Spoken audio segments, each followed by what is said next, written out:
ఇదివరకు 2003లో 'తేజ' టీవీలో పనిచేసే టైంలో వెళ్తే రోడ్డు మీదకి అంటే టూర్‌లకెళ్ళాలి. 5 జిల్లాలు తిరుగుతా ఉండాలి. అలా తిరిగి రాత్రి పూటలొస్తే బస్ స్టాండ్‌లో దిగుతాం.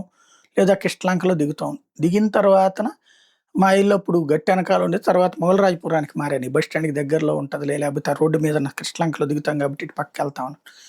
అయితే అక్కడికి వెళ్ళాలి అంటే ఏదన్నా ఆటో ఎక్కుదామంటే ఆ రోజుల్లోనే రూ. 100 అడుగుతా ఉండేవాడు. అంత డబ్బులు పెట్టుకొని నాకొచ్చే జీతం నెలకు రూ. 5,000 తీసుకెళ్ళి అంతంత ఎక్కడ పెడతాం అందుకని నడుచుకుంటూ వెళ్ళిపోయేవాడిని. సరే ఇవాల్టి రోజునైతే గనక ఈ ఓలాలు, ఉబర్‌లొచ్చాక చాలా తక్కువకి వస్తున్నాయి. చాలా సంతోషం అనుకున్నాం.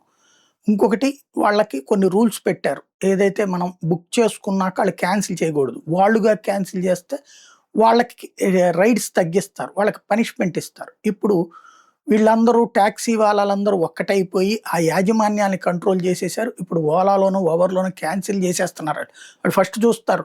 ఏదైనా అంటే వాళ్ళు అటెళ్తే మళ్ళీ తిరిగొచ్చేటప్పుడు బేరం ఉంటదనుకుంటే ఆ రూట్‌లకైతే ఓకే.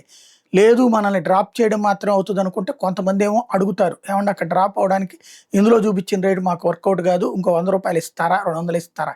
లేదు అంతలోనే చేయాలంటే కట్ చేసేస్తున్నారు. క్యాన్సిల్ చేసి పడేస్తున్నారు. మళ్ళీ మనకు మొదటి నుంచి. ఇదో పెద్ద ప్రహసనంగా మారిపోయినట్టుంది. ఇట్లాంటి దశలో తాజాగా భారత్ టాక్సీ అన్నటువంటిది కేంద్ర ప్రభుత్వం తీసుకొస్తుంది.